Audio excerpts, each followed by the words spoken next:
বারবার বলে আসছি যে নির্বাচন কমিশন যে সিদ্ধান্তগুলো নেয় সেই সিদ্ধান্তের কোনো নীতিমালা নেই। মানে সকালে ঘুম থেকে উঠে মনে হয় যে এটা দিবে, যে মাইক মার্কা, মাইক দেখছে মাইক দিয়ে দিছে, মোবাইল দেখছে মোবাইল মার্কা, ট্রাইপড দেখছে ট্রাইপড মার্কা। ওই যে সূর্য দেখতেছে উপরে, তো ওই দেখলাম যে ওখানে সূর্য মার্কাও আছে, মানে উঠন্ত সূর্য মার্কা। তো এখানে দেখবেন কিছুদিন পরে যা মনে হয় যেটা দেখে, এখন কোন নীতিমালার মধ্যে দিয়ে শাপলা অন্তর্ভুক্ত করা হয় নাই তারা কিন্তু স্পষ্ট করে নাই। আবার কোন নীতিমালার মধ্য দিয়ে বেগুনকে অন্তর্ভুক্ত করা হয়েছে তারা সেটাও স্পষ্ট করে নাই। আবার গতকাল দেখলাম যে আবার তারা শাপলা কলিকে অন্তর্ভুক্ত করছে, এটা আসলে কোন নীতিমালার ভিত্তিতে করছে সেটা স্পষ্ট না আমাদের কাছে। সেজন্য আমরা বারবার আসলে যেটির ফোকাস করছি সেটি হচ্ছে নির্বাচন কমিশন এভাবে আসলে হুইমজেকিলি চলতে পারে না, তার একটা নীতিমালা থাকতে হবে।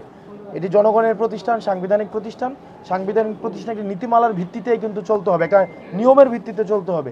এটা কোনো ব্যক্তি সর্বস্ব, একটা আধুনিক মানদাতার একটা মানদাতার মধ্যযুগীয় চিন্তা প্রসূত সিদ্ধান্ত নিয়ে এই সাংবিধানিক প্রতিষ্ঠান চলতে পারে না।